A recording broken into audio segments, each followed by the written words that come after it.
Hi friends, ఇంకా వీడియోలోకి వెళ్ళిపోదాము.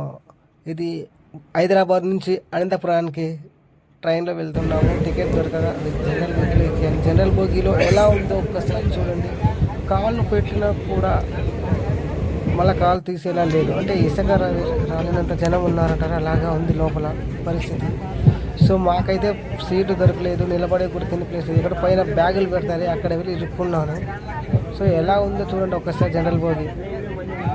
సో మీరు కూడా ఎప్పుడైనా ఇలాంటి ప్రయాణం చేసి ఉంటే ఒకసారి కామెంట్ చేయండి. ఎలా ఉందో ఈ ప్రయాణం ఒకసారి చెప్పండి ఫ్రెండ్స్. Thank you.